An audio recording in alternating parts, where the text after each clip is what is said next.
Boa noite para os encarnados e desencarnados que estão aqui.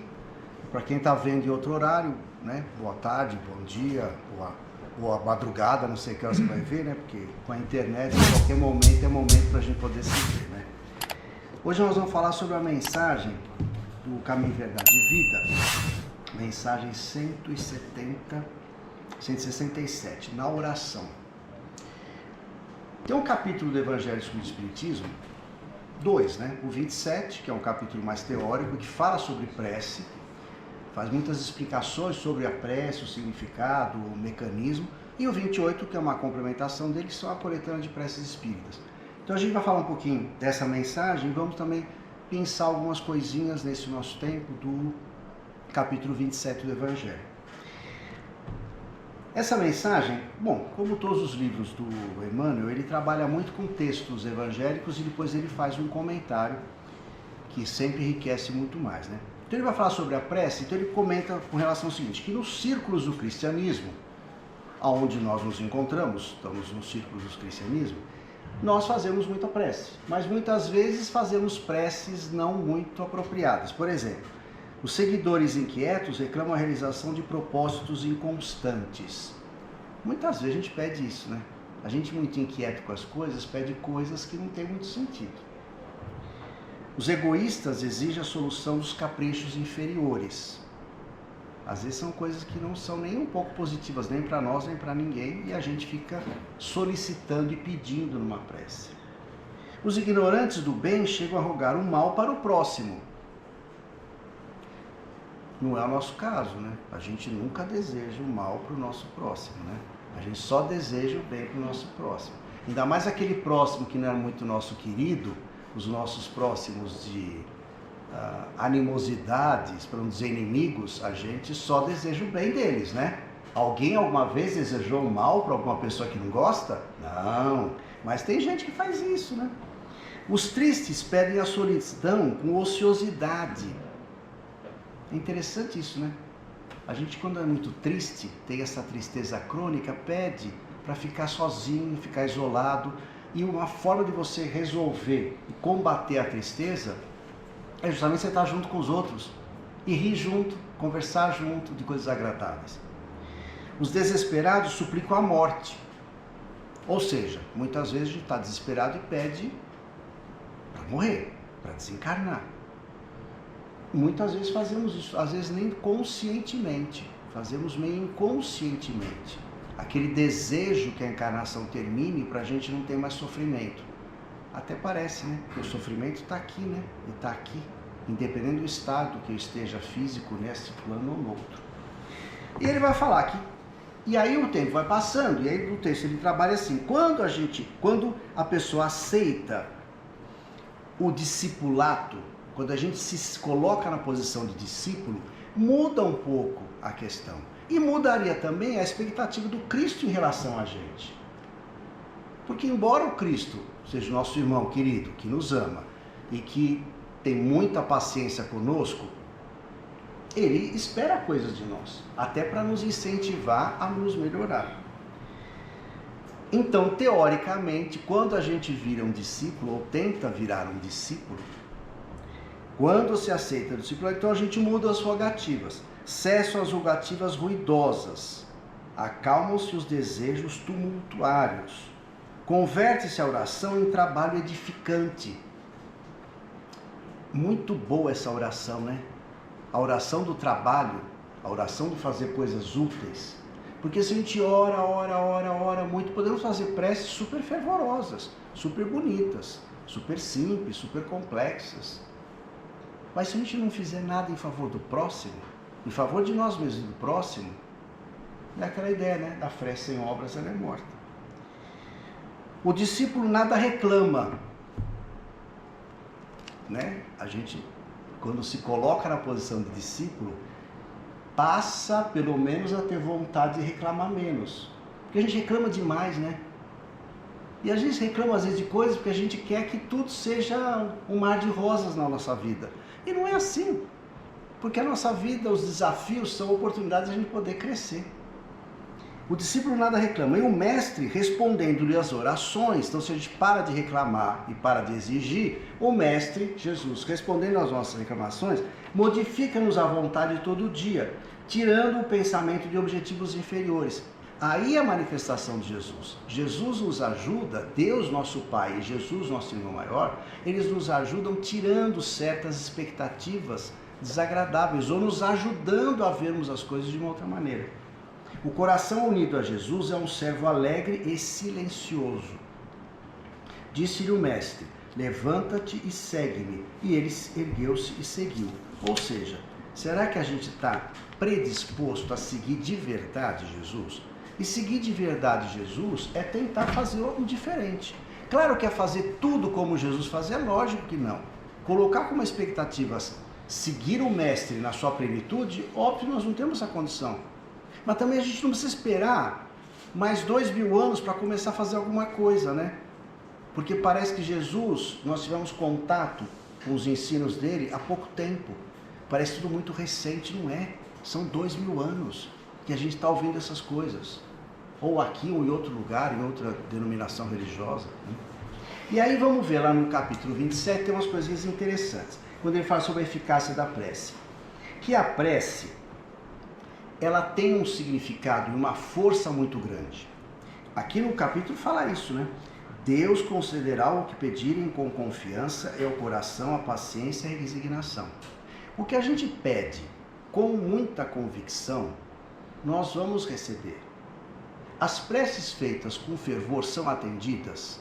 São. Todas, sem exceção. Ah, mas eu estava doente, pedi a cura e não me curei. Ah, eu estava querendo uma graninha extra e não ganhei.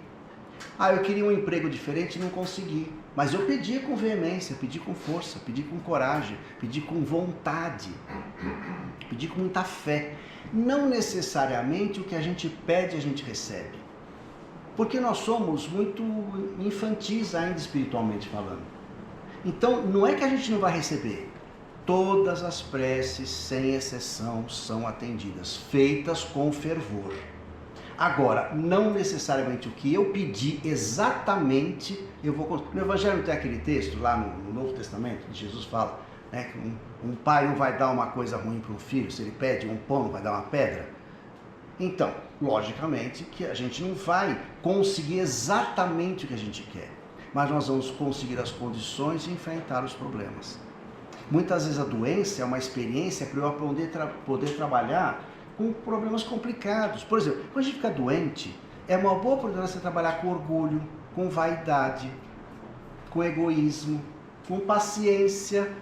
Vai ficar internado no hospital um tempo. Você aperta aquela campainha, você quer que a enfermeira brote do nada, instantaneamente, para te resolver o problema na hora. Até parece que você é o único que está internado naquele hospital. Ah, mas eu estou no hospital, que é assim, caríssimo, pago uma fortuna. Sim, mas as pessoas não conseguem estar um para cada um. Então você tem que aprender a ter paciência, a esperar a sua vez. Muitas vezes fica uma situação constrangedora, você depende do outro para coisas básicas, você lida com o teu orgulho. A gente não fica tão bonitinho, né, quando está no hospital às vezes, né, fica tudo daquele jeito. Aí você lida com a vaidade. E aí assim por diante. Então a falta do dinheiro faz com que a gente aprenda a dar valor às coisas e saber administrar melhor o pouco, porque quando a gente tiver muito a gente vai saber administrar melhor ainda.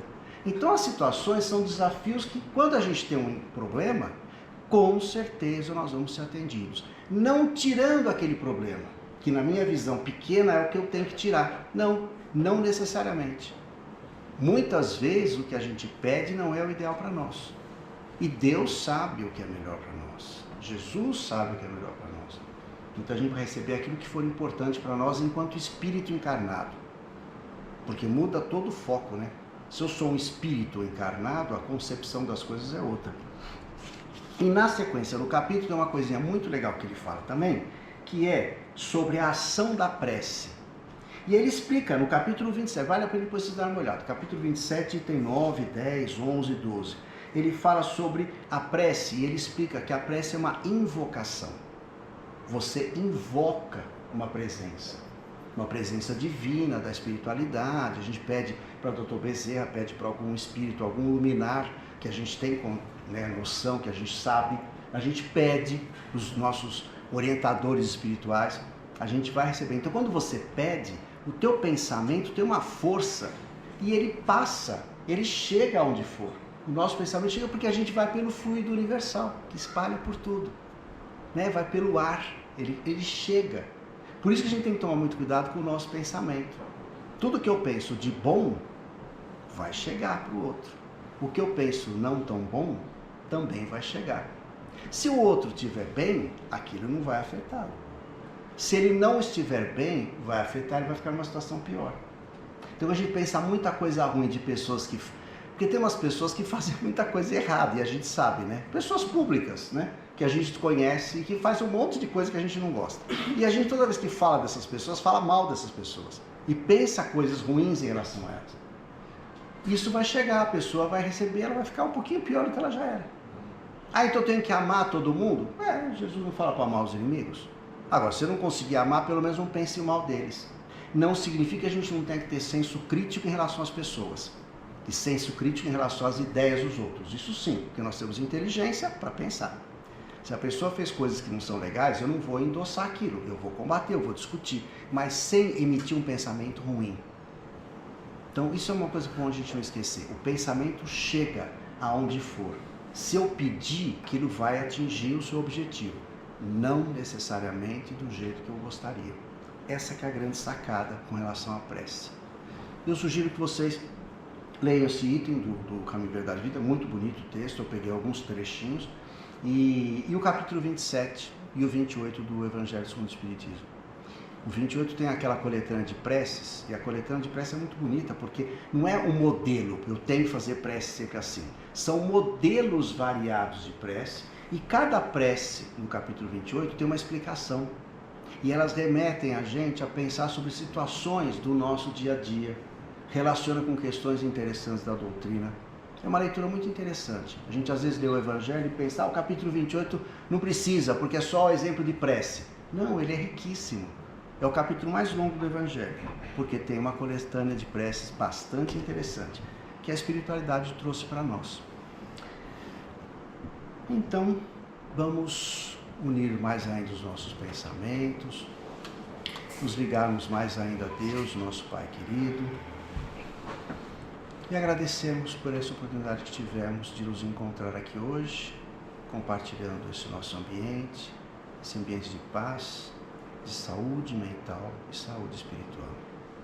E que possamos, ao sair daqui, levarmos essas vibrações nas nossas mentes, no nosso coração, para que possamos compartilhar com as pessoas que viemos a encontrar. E que seja feita, Pai, sempre a sua vontade, não a nossa.